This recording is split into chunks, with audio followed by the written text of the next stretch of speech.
Hi అండి, అందరికీ నమస్తే. Welcome to Soujanya Kerkar YouTube channel. ఈరోజు నా లంచ్ స్పెషల్ ఏంటంటే మెంతికూర పప్పు.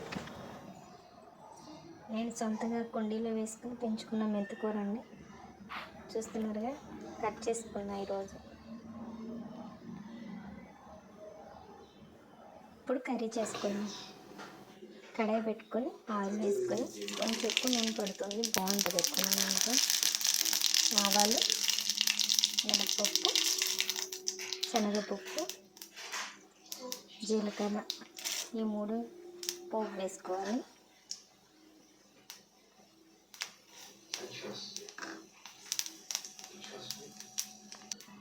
ఆ పోపు కొంచెం వేగిన తర్వాత ఒక ఆనియన్, చిన్న ఉల్లిపాయ వేసి వేసుకుని ఫ్రై చేసుకోవాలి. ఇవి ఎండుమిర్చి, ధనియాలు, జీలకర్ర అలా పొడి చేసి వేసుకుంటే బాగుంటుందండి, చాలా బాగుంటుంది. పసుపు, ఇప్పుడు మెంతికూర కడిగి వేసుకోవాలి. మెంతికూర అండి, ఫ్రెష్గా ఉంది. అలాగే ఆనియన్ కొంచెం ఎక్కువ వేసుకుంటే బాగుంటుంది.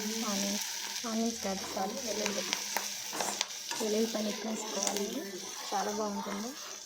ఉల్లిపాయలు ఎక్కువ వేగవద్దు, ఎందుకంటే మెంతికూరతో వేగుతుంది కాబట్టి సరిపోతుంది. ఇప్పుడు పెసరపప్పు నానబెట్టి పెట్టుకోవాలండి, ఒక 2 hours. ఇదంతా సిమ్లో పెట్టుకొని చక్కగా కర్రీ ప్రిపేర్ చేసుకోవాలి. మనం సిమ్లోనే ఉండాలి. వాటర్ ఏం అవసరం లేదండి. అలాగే సిమ్లో పెట్టుకొని ఒక మూత పెట్టుకొని ఉడికించుకోవాలి. ఇప్పుడు సరిపడంత సాల్ట్ వేసుకోవాలి. ఇంట్లో కారం అవసరం లేదండి, మనము ఎండుమిర్చి, ధనియాలు, జీలకర్ర పొడి చేసి చేసుకున్నాం కదా, అదే సరిపోతుంది కారం. మనకి సపరేట్గా కారం వేసుకోవాల్సిన లేదు. ఇప్పుడు మూత పెట్టుకొని చక్కగా సిమ్లో మగ్గించుకోవాలి. అప్పుడప్పుడు మూత తీసి తిప్పుకుంటే సరిపోతుంది. ఆ ఆవిరికే చక్కగా పెసరపప్పు అనేది ఉడుకుతుంది, టేస్ట్ కూడా బాగుంటుంది. మెంతికూరతో ఇంట్లో పెంచుకుంటే మెంతికూర బాగుంటుందండి. బయట ఏదో కల్తీలు జరుగుతున్నాయి. సో ఇంట్లోనే ఆకుకూరలు పెంచుకుని అలాగే అప్పుడప్పుడు ప్రిపేర్ చేసుకుంటుంటే మనం హెల్తీగా ఉంటాం. ఎప్పుడైనా ఆకుకూరలో వెల్లుల్లిపాయలు ఎక్కువ వేసుకుంటే బాగుంటుందండి. చివరిగా కరివేపాకు.